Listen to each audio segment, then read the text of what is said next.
Австрискиот амбасадор преку допис до телевизија Телма упати низа жестоки критики до македонското правосудство и обвинителство, предизвикани од неможноста на австриска компанија да си го наплати долгот од 4,5 милиони евра во меѓународна арбитража. Станува збор за реномираната компанија АМА, која се занимава со трговија на големо и дистрибуција на земјоделски производи, која има побарувања во висина од 4,5 милиони евра од Дена продукт увоз-извоз Велес.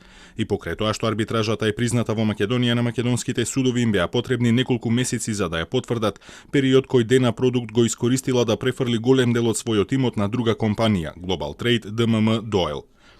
Во дописот австрискиот амбасадор наведува дека Global Trade е фирма во собственост на Емилија Заева Костова. Таа е сопруга на собственикот на Дена продукт, но и братучетка на поранешниот премиер и лидер на СДСМ Зоран Заев, наведува амбасадорот Георг Вуцас. Според дописот од австрискиот амбасадор, сопружниците собственици на Дена продукт и Global Trade успеале да избегнат две присилни извршувања врз нивниот имот со манипулирање на податоците во катастарот.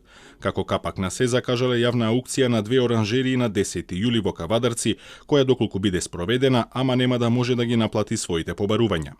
Во јавниот допис, насловен повик за владење на правото, амбасадорот смета дека потврлиле и судиите и обвинителите, каде австриските инвеститори пријавувале дека не се почитува арбитражата и наплатата на долгот. Не се почитуваат ниту судските одлуки за замрзнување на имотот. Дали Дена и Глобал го заробиле судството и правните службеници? Како последица, амбасадорот Георг Вуцас во писмо испратено неодамна побара од судскиот совет и од советот на јавни обвинители итна смена на сите некомпетентни и пристрасни судии и обвинители во овие случаи. Секаков притисок или влијание се спротивни на независноста на судството и мора да бидат пријавени за понатамошно постапување. Австриската АМА H&M's, која работи на големо со дистрибуција на земјоделски производи, склучила договор со Дена на зетот на Зоран Заев за повеќе милиони евра. Валандовската фирма требало на големо да набавува корнишони од прва класа за австријците. Фокус на 1 јуни објави дека ексклузивниот договор Дена го прекрашувала со тоа што производот го продавале на германски конкурент на пазарот.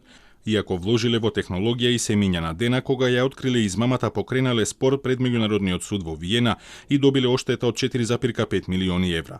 Тогаш почнале македонските судски игри. Но австрискиот амбасадор Вуцас не се откажува и најави дека ќе се појави на лицитацијата на 10 јули во Кавадарци и го повикува и државниот јавен обвинител Јовески и граѓаните да дојдат таму и заеднички да се борат против корупцијата.